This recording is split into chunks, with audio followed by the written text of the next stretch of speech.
Assalamualaikum warahmatullahi wabarakatuh. Pada kesempatan kali ini, saya dari kelompok 4 yang beranggotakan 3 orang, yaitu Rajki Tio Pratama, Muhammad Sidik, dan mungkin saya sendiri, yaitu Iki Muhammad Yoga Lesmana. Di sini kami akan menjelaskan tentang tugas yang telah diberikan, yaitu untuk mencari fundamental komponen dalam sistem operasi.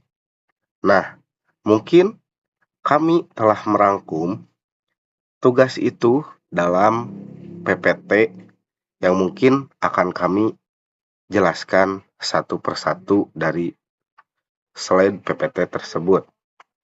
Nah, mungkin di slide pertama, di sini saya akan menjelaskan tentang memahami virtualisasi atau pondasi teknologi modern.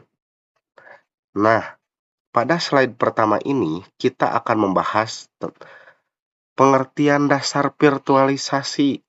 Nah, apa sih itu virtualisasi? Nah, virtualisasi adalah sebuah teknologi yang memungkinkan satu perangkat keras seperti server atau komputer yang dibagi menjadi beberapa lingkungan virtual yang berjalan secara bersamaan. Nah, artinya satu komputer fisik bisa bertindak seolah-olah sebagai beberapa komputer yang berbeda. Terus, setiap lingkungan virtual ini bisa menjalankan sistem operasi dan aplikasi sendiri tanpa saling mengganggu. Nah, terus teknologi virtualisasi sangat penting nih di dunia IT, terutama dalam dunia modern. Nah, kenapa? Karena satu, menghemat biaya perangkat keras. Dua, meningkatkan efisiensi penggunaan sumber daya. Nah, di sini yang terakhir yaitu menjadi dasar teknologi cloud computing yang banyak kita gunakan saat ini. Nah, jadi dengan virtualisasi, perusahaan tidak perlu membeli banyak server fisik. Cukup satu server tapi bisa digunakan untuk banyak kebutuhan. Nah, mungkin itu untuk virtualisasi dalam dunia perusahaan. Lanjut di sini di slide kedua. Setelah tadi saya menjelaskan tentang slide pertama, nah di slide kedua di sini saya akan menjelaskan tentang komponen utama ekosistem virtualisasi, yang dimana komponen utama ekosistem virtualisasi ini mencakup beberapa poin, yaitu salah satunya host atau tuan rumah, yang kedua itu adalah hypervisor, dan yang ketiga itu guest atau tamu. Nah, di sini saya akan menjelaskan tentang masing-masing dari poin-poin yang ada di komponen utama ekosistem virtualisasi. Yang pertama adalah host. Nah, host adalah perangkat keras fisik atau server asli yang menyediakan sumber daya seperti CPU, disk, dan memori. Nah, host juga adalah perangkat keras atau tadi yang disebutkan fisik asli seperti server atau PC yang menyediakan salah satunya CPU, RAM, hard disk, atau jaringan. Nah, yang kedua nih ada hypervisor, lapisan perangkat lunak yang mengatur atau membagi dan mengalokasikan sumber daya dari host ke mesin virtual, yang mana si hypervisor ini adalah inti dari teknologi virtualisasi yang tugasnya adalah mengatur pembagian sumber daya dari host, terus menjalankan dan mengelola mesin virtual, dan memastikan setiap mesin virtual berjalan secara terisolasi gitu. Nah, untuk poin ketiga yaitu ada guest atau tamu nih. Yang mana sistem operasi virtual yang berjalan di atas hypervisor yang menumpang pada sumber daya host. Yang mana guest atau tamu ini adalah mesin virtual itu sendiri yang berupa sistem operasi virtual seperti Windows atau Linux yang menggunakan sumber daya dari host yang melalui hypervisor, tetapi tetap berjalan seperti komputer mandiri. Nah, dari komponen ini yang ada di ekosistem virtualisasi, ini saling berhubungan dan tidak bisa dipisahkan dalam sistem virtualisasi. Jadi, komponen yang ada di sini yaitu saling berhubungan antara host ke hypervisor dan ke guest gitu. Yang selanjutnya yaitu ada yang dinamakan dengan hypervisor ataupun otak virtualisasi, yaitu teknologi inti yang memungkinkan adanya virtualisasi, yang mana ini ada dua kategori utama. Yang pertama tipe 1 atau bare metal, yang kedua tipe 2. Yang mana untuk jelasnya tipe yang satu ini pengertiannya hypervisor ini langsung diinstal di atas perangkat keras, jadi tanpa adanya OS. Oleh karena itu, tipe 1 ini layaknya sebagai OS khusus untuk tetapi khusus untuk manajemen virtualisasi. Cara kerjanya, aksesnya langsung ke hardware. Dengan cara tersebut, maka memastikan kecepatan dan efisiensinya juga tinggi dengan tanpa adanya hambatan. Contoh penggunaannya ideal untuk lingkungan perusahaan besar atau data center yang menangani beban kerja berat. Misalnya VMware, ESXi, Microsoft Hyper-V Server. Kemudian untuk hypervisor tipe 2 yaitu pengertiannya berjalan di atas sistem operasi yang sudah ada. Misalnya Windows, Linux, macOS, dan lain sebagainya. Kemudian cara kerjanya, perintah dari VM melewati hypervisor terlebih dahulu, kemudian melewati sistem operasi utama, baru ke hardware. Jadi melewati beberapa tahapan. Oleh karena itu, maka performanya tidak secepat tipe yang pertama tadi. Contoh penggunaannya seperti digunakan untuk uji coba software atau penggunaan pribadi, misalnya VirtualBox, VMware, Workstation, dan lain sebagainya.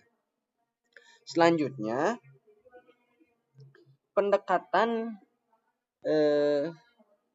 virtualisasi ini dalam menanggapi GUS OS ataupun sistem operasi tamu, yang mana dalam pendekatannya ada 3. Yang pertama full virtualisasi, yaitu mensimulasikan perangkat keras secara lengkap. Oleh karena disimulasikan secara lengkap, maka membuat OS merasa berjalan di komputer fisik biasa. Jadi OS-nya tidak sadar bahwa ia sedang divirtualisasikan.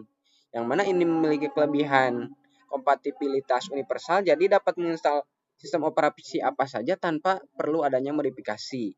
Tetapi selain tadi adanya kelebihan, juga memiliki kekurangannya, yaitu kinerjanya lebih berat. Karena apa? Karena hypervisor harus menerjemahkan seluruh instruksi dari sistem operasi tamu ke hardware. Jadi seluruh instruksi dari sistem operasi tamu itu harus diterjemahkan oleh hypervisor ke hardware, yang mana ini dapat membebani kinerja. Kemudian yang kedua, pendekatannya para virtualisasian, yaitu GUS OS-nya sadar bahwa ia sedang divirtualisasikan, yang mana ini memungkinkan komunikasi langsung dengan hypervisor melalui hypercall. Yang mana kelebihannya ini mendekati performa asli, jadi hypervisor lebih ringan. Kemudian memiliki kekurangan, yaitu keterbatasan kompatibilitas, yaitu hanya bisa menginstal OS yang kode sumbernya dapat dimodifikasi. Slide 8 ini ada pendekatan virtualisasi OS level virtualization containerization. Nah, pada OS level virtualization tidak ada sistem operasi tamu yang berjalan secara penuh di setiap lingkungan viral. Yang digunakan hanyalah satu kernel sistem operasi milik host, lalu kernel tersebut dibagi ke beberapa kontainer. Setiap kontainer berjalan secara terisolasi, namun tetap berbagi kernel yang sama di dalam satu kontainer. terdapat aplikasi dan library yang dibutuhkan tanpa harus memuat satu sistem operasi lengkap. Karena tidak menjalankan OS secara penuh, kontainer menjadi sangat ringan, startup lebih cepat, dan penggunaan CPU serta memori jauh lebih efisien dibandingkan virtual machine biasa. Namun pendekatan ini juga memiliki keterbatasan karena kernel digunakan bersama, maka kontainer harus menggunakan jenis kernel yang sama dengan host. Sebagai contoh, jika host menggunakan Linux, maka kontainer yang dijalankan juga harus berbasis Linux. Nah, selanjutnya ada perbandingan pendekatan virtualisasi. Yang pertama ada full virtualization. Full virtualization memungkinkan kita menjalankan berbagai sistem operasi tanpa modifikasi karena perangkat keras disimulasikan secara penuh oleh hypervisor. Keunggulannya adalah kompatibilitas tinggi, namun kekurangan adalah kinerja lebih berat karena hypervisor menerjemahkan instruksi dan GUI OS ke hardware. Yang kedua ada para virtualization. Pada virtualization, sistem operasi tamu memodifikasi agar sadar bahwa ia berjalan di lingkungan virtual. Hal ini membuat komunikasi dengan hypervisor lebih efisien sehingga performa mendekati sistem asli, namun hanya digunakan pada OS tertentu yang mendukung modifikasi. Yang ketiga ada OS level virtualization. Pendekatan ini paling efisien karena tidak menjalankan OS penuh, melainkan hanya aplikasi. Namun kekurangannya adalah keterbatasan kompatibilitas karena harus menggunakan kernel yang sama host. Dari perbandingan ini dapat disimpulkan bahwa tidak ada pendekatan paling unggul secara mutlak, semuanya disesuaikan dengan kebutuhannya. Nah, selanjutnya di slide 10 ada masa depan virtualisasi. Nah, virtualisasi tidak hanya digunakan saat ini, tetapi menjadi teknologi utama dalam perkembangan sistem informasi di masa depan. Yang pertama ada cloud computing. Cloud computing, virtualisasi merupakan fondasi utama cloud computing, di mana satu server fisik dapat digunakan oleh banyak pengguna secara bersamaan. Terus ada edge computing.